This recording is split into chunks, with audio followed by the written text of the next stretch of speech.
Ertugrul Hindustan سے اترا کی طرف ہمالیہ کے اس پار ترکستان کا ملک ہے۔ اس ملک میں کہیں اونچے نیچے پہاڑ ہیں، کہیں ریگستان اور کہیں کوسوں تک ایسے میدان پھیلے چلے گئے ہیں جن میں گھاس کے سوا اور کچھ نظر نہیں آتا۔ جاڑے میں یہاں ایسی برف پڑتی ہے کہ زمین اور آسمان سب سفید ہو جاتے ہیں۔ جب یہ موسم گزر جاتا ہے سورج چمکتا ہے، برف پگھلتی ہے، جمے ہوئے ندی نالے پھر اچھلتے کودتے پتھروں سے سر پٹکنے بہنے لگتے ہیں تو میدانوں اور پہاڑوں کی ڈھلوانوں پر گھاس اگتی ہے اور ہر طرف چہل پہل اور رونق نظر آتی ہے۔ لوگ خوشیاں مناتے ہیں۔ ترکستان میں شہر اور قصبے تھوڑے ہیں۔ اکثر لوگ شہروں کی گہما گہمی سے دور انہی میدانوں اور پہاڑوں میں عمریں گزار دیتے ہیں۔ وہ ایک جگہ جم کر نہیں بیٹھتے، آج یہاں ہے کل وہاں۔ جہاں بھیڑ بکریوں کا چارہ مل گیا وہیں کمبل تان کر ڈیرے ڈال دیے۔ ان کے پہلے بہت سے قبیلے ہیں، ہر قبیلے کا سردار الگ ہوتا ہے اور قبیلے کے سب چھوٹے بڑے اس کے حکم پر جان قربان کر دینے کو اپنا فرض جانتے ہیں۔ محنت مشقت کی زندگی نے ان لوگوں کے جسم لوہے کے سانچے میں ڈھال دیے ہیں۔ ان کی بہادری اور جالے پن کا یہ حال ہے کہ آگ کے دریا میں کودنا پڑے یا پھر پہاڑ سے ٹکرانا پڑے، ان کے نزدیک یہ سب ہنسی کھیل ہے۔ آج اگرچہ ترکستان کی حالت اچھی نہیں، اس کے کئی ٹکڑے ہو گئے ہیں۔ ایک حصہ روس کے قبضے میں ہے جو کہ آزاد ہو چکا ہے، ایک حصے پر چین حکومت کر رہا ہے اور تھوڑا سا علاقہ افغانستان کے ماتحت ہے۔ لیکن پرانے زمانے میں اس ملک کے لوگوں نے بڑی سلطنتیں قائم کر رکھی تھیں۔ بابر اور اس کے بیٹے پوتے جو کئی سو سال حکومت کرتے رہے ہندوستان پر، اسی نسل سے تھے، اور جن دلاوروں نے ترکی کے نام سے یورپ میں ایک سلطنت قائم کر رکھی ہے وہ بھی قوم کے ترک اور انہی لوگوں کے بھائی بند ہیں۔ آج ہم ان ترکوں کا حال سناتے ہیں جو ترکستان سے جا کر یورپ میں آباد ہو گئے اور آج تک اس سرزمین میں قدم جمائے کھڑے ہیں۔ کوئی 900 سال ہوئے ترک قبیلے اپنے باپ دادا کے وطن سے تلواریں مارتے نکلے اور جگہ جگہ اپنی حکومتیں قائم کی۔ اس واقعے کو تھوڑے ہی دن ہوئے تھے کہ مغلوں نے، جن کا ملک ترکستان کی سرحد سے ملا ہوا تھا، اپنے ملک سے قدم باہر نکالا اور دیکھتے دیکھتے سارے ایشیا پر چھا گئے۔ ترک تو اسلام کی روشنی سے دلوں کو نورانی کر چکے تھے، مگر مغلوں کے سینے اس نور سے خالی تھے۔ وہ ابھی تک اپنے باپ دادا کی رسم و ریتوں کو مانتے اور دیوتاؤں کی پوجا کرتے تھے۔ ان کے ہاں لڑائی کا کوئی قاعدہ قانون نہیں تھا۔ جس ملک پر چڑھ جاتے عورتوں مردوں بچوں بوڑھوں کو قتل کر ڈالتے اور بڑے بڑے شہروں کو لوٹ کھسوٹ کر آگ لگا دیتے تھے۔ مغلوں کا یہ حملہ سیلاب کی طرح تھا جس میں بہت سے ترک قبیلے تھے۔ ان میں سے کچھ مصر پہنچے، کچھ ایران اور ہندوستان میں پھیل گئے اور بعض نے ایشیا کے دوسرے ملکوں کا رخ کیا۔ جن ترکوں نے مجبور ہو کر باپ دادا کے وطن کو چھوڑا تھا ان میں غز قبیلہ بھی تھا۔ یہ لوگ ترکستان سے چل کر کچھ دن خراسان میں اٹکے، مگر جب مغلوں نے وہاں بھی چین نہ لینے دیا تو مغرب کی طرف ہٹے اور دریائے فرات کے کنارے بڑھتے چلے گئے۔ کچھ لوگ تو راستے میں اتر گئے، کچھ آگے بڑھے اور طرح طرح کی سختیاں جھیلتے مصیبتیں اٹھاتے ایشیائے کوچک کے اس حصے میں جا پہنچے جسے اناتولیا کہتے ہیں۔ یہاں پہنچتے پہنچتے قبیلے میں کوئی 1000-1200 آدمی رہ گئے تھے۔ ان میں بھی صرف 400 سوار لڑنے بھڑنے کے قابل تھے، باقی کچھ بوڑھے تھے، کچھ بچے اور کچھ عورتیں۔ اس لٹے ہوئے قافلے کا سردار ارطغرل بڑا بہادر شخص تھا۔ اس کا قد لمبا چوڑا، چکلا سینہ، بڑے بڑے ہاتھ پاؤں، گورا رنگ۔ ایشیائے کوچک کی سرحد پر پہنچ کر ارطغرل کو اپنا وطن یاد آ گیا، کیونکہ یہاں ترکستان کی جھلک سی نظر آتی تھی۔ پلٹ کر دیکھا تو افق پر دھند کی سفید چادر کے سوا کچھ نظر نہ آیا۔ جی میں کہا کہ اگرچہ ترکستان یہاں سے ہزاروں کوسوں کا فاصلہ ہے، اڑ کے بھی جائیں تو نہ پہنچ سکیں گے، مگر خدا کا شکر ہے کہ دشمنوں سے نجات پائی، زندگی رہی تو بدلے کا موقع بھی ہاتھ آ جائے گا۔ ارطغرل کو اناتولیا میں سفر کرتے کئی دن ہو گئے، اگرچہ ہر منزل پر پہنچ کر یہی جی چاہتا تھا کہ یہیں اتر پڑے، مگر یہ خیال کھینچے لیے جاتا تھا کہ کسی طرح یہاں کے بادشاہ کے دربار میں پہنچنا چاہیے۔ وہ آخر سلجوق نسل کا ترک اور اپنا بھائی بند ہے، شاید اس کے دربار میں پہنچ کر دل کے حوصلے نکالنے کا موقع ملے۔ ایک دن یہ بے وطن ایک درہ میں سے گزر رہے تھے، ارد گرد پہاڑیاں تھی، بیچ میں سے ایک چھوٹا سا راستہ جس میں صرف 200 سوار پہلو با پہلو گزر سکتے تھے۔ آگے آگے ارطغرل تھا، پیچھے پیچھے اس کے جان باز ساتھی، گلے میں ترکش اور پیٹھ پر ڈھالے ڈالے، ایک ہاتھ میں نیزہ اور دوسرے میں لگام سنبھالے چلے آتے تھے۔ اس قطار ڈوری کے بیچوں بیچ عورتیں اور بچے تھے۔ کبھی کسی عورت یا بوڑھے کے گھوڑے کی زین کھسک جاتی تو ایک سوار گھوڑ دوڑا کے آگے آتا، اسے اتار کر گھوڑے کے تنگ کو کس کر باندھ دیتا اور گھوڑے پر سوار کے 2 قدم ان کے ساتھ ساتھ چلتا، پھر گھوڑے کو پھرا کے اپنی جگہ چلا جاتا۔ جب کوئی ایسا واقعہ پیش آتا، سارے لوگ تھوڑی دیر کے لیے گھوڑوں کی باگیں روک لیتے۔ ان سب کے پیچھے خچروں پر خیمے لدے ہوئے تھے، ان کے پیچھے بھیڑ بکریوں کا ایک گلا، جس کی دیکھ بھال کے لیے 10-12 سواروں کا ایک چھوٹا سا دستہ مقرر تھا۔ اس وقت اچھا خاصا دن چڑھ آیا تھا اور ہوا گرم ہو چلی تھی۔ ایکا ایکی ارطغرل کے اصیل گھوڑے نے کان کھڑے کر لیے اور ہنہنانے لگا۔ ارطغرل نے باگ روک لی، اس کے رکتے ہی سارا قافلہ رک گیا۔ اب جو ارطغرل نے کان لگا کر سنا تو ہلکا سا شور سنائی دیا۔ ایسا معلوم ہوتا تھا کہ کہیں بہت دور دریا کی لہریں چٹانوں سے سر پٹک رہی ہیں۔ اس نے گھوڑے کو ذرا تیز کیا، جوں جوں آگے بڑھتا گیا شور زیادہ اونچا اور صاف ہوتا گیا۔ ایک جگہ پہنچ کر ارطغرل نے اپنے ساتھیوں پر نظر ڈالی۔ ان میں سے ایک بوڑھا آدمی، جس کے چہرے سے معلوم ہوتا تھا کہ مدتوں بیمار رہا ہے، جس میں لہو کی ایک بھی بوند باقی نہیں، آگے بڑھا اور کہنے لگا، کچھ سمجھ میں آیا یہ شور کیسا ہے؟ ارطغرل نے جواب دیا، میں تو ابھی تک نہیں سمجھ سکا۔ بوڑھے نے سر اونچا کر کے کہا، میرے خیال میں پاس ہی لڑائی ہو رہی ہے،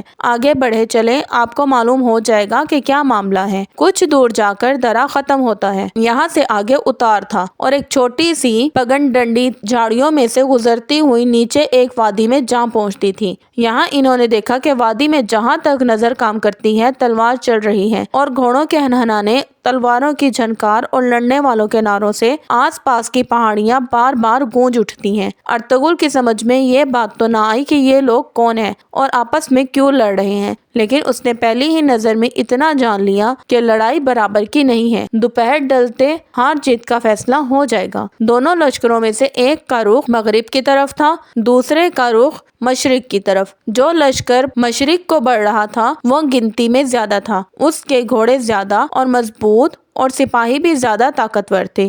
اس کے علاوہ سورج اس کے پیچھے اور دشمن کے بالکل سامنے تھا۔ اس نے 2-3 حملے ایسے کیے کہ دشمن کی صفیں ٹوٹنے لگی اور ارطغرل کو ایسا معلوم ہوا کہ 2-3 حملوں میں لڑائی 2 ٹوک ہو جائے گی۔ اگرچہ ارطغرل اور اس کے ساتھی تھکے ماندے تھے اور لمبے سفر نے ان میں ذرا بھی سکت باقی نہیں چھوڑی تھی، لیکن 2 فوجوں کو میدان میں لڑتے دیکھ کر اور کمزور کو زبردست کے قابو میں پا کر ارطغرل کی رگوں میں شجاعت کے خون نے جوش مارا۔ اس کا ہاتھ بے اختیار تلوار کے قبضے پر جا پہنچا اور وہ پلٹ کر کہنے لگا، بھائیو، اگرچہ ہمیں یہ معلوم نہیں کہ یہ لوگ کون ہیں، ان کا مذہب کیا ہے اور یہ کس نسل سے ہیں، لیکن تم دیکھ رہے ہو کہ ان میں ایک کمزور ہے اور دوسرا طاقتور۔ دنیا والوں کا قاعدہ ہے کہ وہ نفع کے لالچ اور انعام کی امید میں کمزور کا ساتھ چھوڑ کر طاقتور سے جا ملتے ہیں، لیکن ہمارے بزرگوں کا یہ قاعدہ نہیں، کبھی کمزور پر ان کا ہاتھ نہیں اٹھا۔ مردانگی اور شجاعت کا قانون جو ہماری تمہاری رگوں میں رچا اور بسا ہوا ہے، یہی کہتا ہے کہ اس جنگ میں کمزور کو طاقتور سے بچائیں۔ دیکھو دشمن کس طرح سمٹ کر بڑھا ہے، صفوں میں گردنیں پھنک رہی ہے، آؤ ایک دفعہ باگیں اٹھائیں اور دشمن پر مل کر جا پڑیں۔ اس قافلے میں جو لوگ لڑنے بھیڑنے کے قابل تھے، سب گھوڑے کودا کے ارطغرل کی پشت پر آ جمے۔ کچھ لوگوں کو عورتوں، بچوں اور بوڑھوں کی حفاظت کے لیے وہیں چھوڑا۔ پھر ایک ساتھ سب نے باگیں اٹھائیں اور ارطغرل انہیں ایک لمبا چکر دیکھ کر طاقتور فوج کے پہلو پر بجلی کی طرح جا گرا۔ اگرچہ بہادر ترکوں کی تلواریں مدت سے نیام میں تھیں، لیکن جب انہیں نکالا گیا تو ایسا معلوم ہوتا تھا کہ شعلے بھڑک رہے ہیں اور جس طرف بڑھتے ہیں سب کچھ جلا کر بھسم کر ڈالتے ہیں۔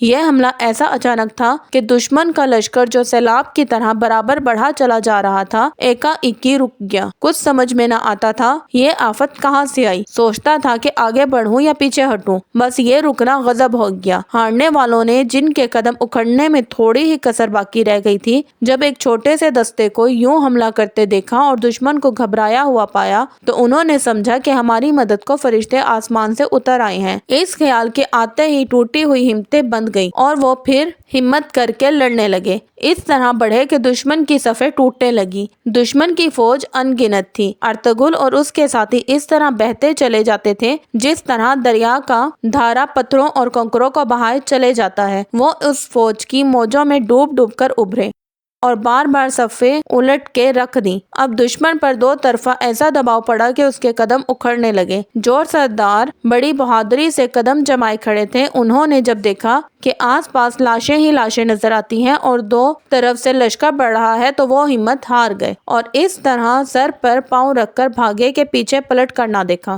افسروں کو بھاگتے دیکھ کر سپاہی بھی جیت چھوڑ بیٹھے اور جدھر کس کا منہ اٹھا بھاگ نکلا۔ غرض دن ڈھلتے ہی فیصلہ ہو گیا، ہارے ہوں کی جیت ہوئی اور جیتے ہوئے ہار گئے، جنگ ختم ہوئی۔ تو ارطغرل نے اپنے ساتھیوں کی طرف توجہ کی۔ کئی بچپن کے رفیق جنہوں نے بڑے بڑے کٹھن وقتوں میں ساتھ نہ چھوڑا تھا، میدان میں سسک رہے تھے۔ ارطغرل نے بچے کچے جان نثاروں کو سمیٹ انہیں اٹھایا، جو زخمی تھے ان کی مرہم پٹی کی، جو مارے گئے تھے ان کو دفن کرنے کا انتظام کرنے لگا۔ اتنے میں کچھ لوگ اس طرف بڑھتے نظر آئے۔ ان میں سے ایک سردار گھوڑا مار کے سامنے آیا اور کہنے لگا، ہمارا بادشاہ تم سے ملنا چاہتا ہے، کیونکہ آج کی جنگ تمہاری ہی وجہ سے سر ہوئی۔ ہماری سمجھ میں ابھی تک یہ بات نہیں آئی کہ تم کون لوگ ہو، یہاں کیوں کر آئے ہو اور تم نے ہماری مدد کیوں کی۔ سچ تو یہ ہے کہ سب اب تک تمہیں فرشتے سمجھے ہوئے تھے، لیکن جب ہم نے تمہیں اپنے ساتھیوں کی لاشیں اٹھاتے اور زخمیوں کی دیکھ بھال کرتے دیکھا تو سمجھا کہ تم فرشتے نہیں بلکہ ہماری طرح انسان ہو۔ ارطغرل نے اپنا نام بتایا اور کہا، میں ترکوں کے غز قبیلے کا سردار ہوں، اپنے وطن سے نکال دیا ہے۔ جب کہیں سر چھپانے کا آسرا نہ ملا تو ہم اس ملک میں چلے آئے، لیکن مجھے بھی ابھی تک یہ معلوم نہیں ہوا کہ تم لوگ کون ہو، تمہارے بادشاہ کا کیا نام ہے اور جن لوگوں نے تم پر حملہ کیا وہ کون تھے۔ وہ سردار بڑے تعجب سے کہنے لگا، سچ مچ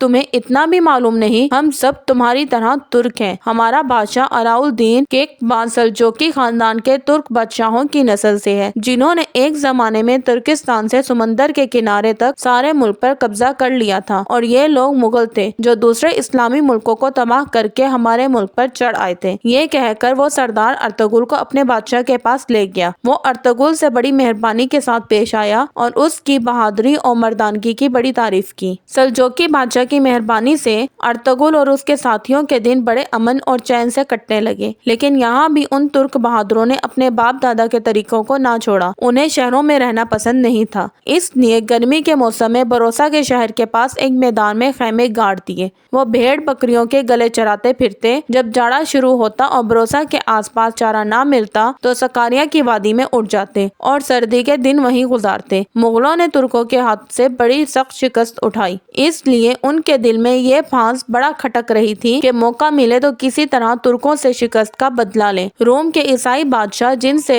ترکوں نے ایشیائی کوچک کا علاقہ چھینا تھا، ہمیشہ ایسے موقعوں کی طاق میں رہتے تھے۔ ان کو یہ بات معلوم ہوئی تو انہوں نے مغلوں کو کہلا بھیجا کہ اگر اب کہ تم اناتولیا پر حملہ کرو تو ہم تمہارا ساتھ دیں گے۔ اس دفعہ رومی اور مغل بڑے لاؤ لشکر سے چلے اور اناتولیا کے میدانوں میں جہاں تک نظر کام کرتی تھی رومیوں اور مغلوں کے خیمے ڈیرے نظر آتے تھے۔ ادھر سے کیقباد بھی نکلا اور بروسا کے شہر سے کچھ دور ہٹ کر دونوں فوجیں آمنے سامنے ہوئیں۔ ارطغرل اور اس کے مٹھی بھر ساتھی آگے آگے تھے۔ دشمن کی صفیں کائی کی طرح پھٹ جاتی تھیں۔ 3 دن 3 رات برابر لڑائی ہوتی رہی، کبھی انہوں نے انہیں دھکیلا، کبھی انہوں نے ریلا۔ آخر ایک دن کیقباد نے فوج کے کئی حصے کر کے انہیں الگ الگ سرداروں کے حوالے کر دیا اور ان سے یہ کہہ دیا کہ جب بھی ارطغرل اپنے سپاہیوں کے ساتھ دشمن پر جا گرے، تم بھی نکارے پر چوٹ لگا دشمن پر دہنے بائیں سے آ گرنا۔ پہر دن باقی تھا کہ ارطغرل نے گھوڑے کو ایڑ بتائی اور دشمن کے لشکر کی صفوں کو دوڑتا ہوا بڑھا۔ اس کے بڑھتے ہوئے دہنے بائیں سے اس زور کا حملہ ہوا کہ جو رومی اور مغل سردار اپنے لشکر کے بیچوں بیچ کھڑے سپاہیوں کو بڑھاوے دے دے کر لڑا رہے تھے وہ بھی اپنی جگہ سے ہٹ گئے۔ ساتھ ہی سلطان نے اپنی رکاب کے سواروں کو اشارہ کیا کہ ہاں یہ بگھوڑے جانے نہ پائیں۔ یہ حملہ ایسا سخت تھا کہ رومی اور مغل جو پہلے ہی جیت چھوڑے ہوئے تھے ایسے بھاگے کے پیچھے مڑ کر نہ دیکھا۔ چونکہ اس مارکے میں ارطغرل نے بڑی بہادری دکھائی تھی اور اصل بات تو یہ ہے کہ یہ لڑائی اسی کی ہمت سے فتح ہوئی تھی، اس لیے سلطان نے اسے بہت سا روپیہ دیا اور عسکری شہر کا علاقہ اس کی جاگیر مقرر ہوا۔ یہ علاقہ روم کی عیسائی حکومت اور ایشیائی کوچک کی سلجوقی سلطنت کی سرحد پر تھا۔ اس طرف سے ہمیشہ رومیوں کے حملے کا کھٹکا رہتا تھا، مگر ارطغرل اس علاقے کا ایسا انتظام کیا کہ رومیوں کو اس طرف آنکھ اٹھا کے دیکھنے کی جرات نہ ہوتی تھی۔ اس علاقے میں گھاس گھاس اور پانی کی بہتات تھی۔ ہر طرف سرسبز میدان جس میں غز قبیلے کے لوگ گلے چراتے پھرتے تھے۔ جگہ جگہ باغ تھے جن میں ہر قسم کے پھل اور پھول پیدا ہوتے تھے۔ یہاں خدا نے اس قبیلے کو بہت برکت دی اور وہ طاقت اور دولت میں اس ملک کے دوسرے تمام ترک قبیلوں سے بڑھ گیا۔